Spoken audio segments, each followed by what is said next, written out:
Hi, I'm Jeff Spolstra, your roving realtor. I was given the results of a survey recently that showed that the number one thing people wanted from their real estate agent was, drumroll please, oops, sorry, no band, a description of the home buying process.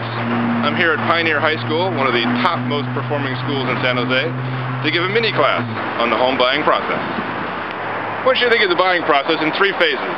The first is the looking phase. That's where you and I are going to go and look at properties. We'll do open houses together, we'll do private showings together, maybe we'll take a Saturday or a Sunday afternoon and tour some homes together. We're going to look at as many homes as it takes for you to get a good solid understanding of what you like, what you don't like, the areas that you like, and eventually get to the point of saying, this is a place I want to buy. That'll move us on to the next phase. Second phase is the offer phase. That's when you've identified a place you want to purchase, and now we're going to sit down together and write up what's called a purchase offer contract. The contract does four very important things. First, it describes your offer to the seller. How much are you offering? How much are you putting down? What your financing looks like? Secondly, it identifies the time frame of the contract. How long will the purchase take, and various other time frames in between. Thirdly, it identifies who pays for what. There are various miscellaneous costs associated with buying and selling a property, and the contract will say who's going to pay for those costs. And fourth, it identifies the rights and responsibilities of the buyer and the seller. That contract will go to the seller, and then we'll begin a negotiation phase. We may negotiate the price, time frame, the costs, any other terms. Ultimately, we'll end up with a set of written terms and conditions that both parties agree to, and that's called an accepted contract. The property is now pending sale, and we move on to the third phase. Standing at the goalpost of the Pioneer High football field to illustrate the point that the third phase is all about getting to the goal, that is, getting the property purchased. The third phase is called the closing phase, and it has two phases. The first is called the contingency period.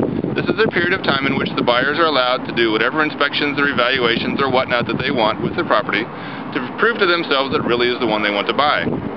During this time, if something comes up and they decide not to buy the property, they're allowed to back out of the deal without risking their deposit. At some point, they must do what's called a release of contingencies, which is essentially when they say, we find no reason why we don't want to purchase this property and we give up our right to back out of the contract. That then gets us to the final part of everything, which has no name other than the let's get it done phase, in which all the monies are due into escrow, all the documents get signed, the loan gets approved, and ultimately, when everything is said and done, the new ownership change is recorded at the county courthouse, and the new owners take possession of the property. Everybody's happy. You may be wondering if this process is any different for bank-owned properties or short sales. As with all things in life, the answer is yes and no. For bank-owned properties or REOs, the process is identical, just that instead of buying from a private individual, you as the buyer are buying it from a bank. There will be more legalese involved in the contract, but everything else will be the same. Short sale, recall that that means the seller is selling the property for less than what is owed by all the loans on the property.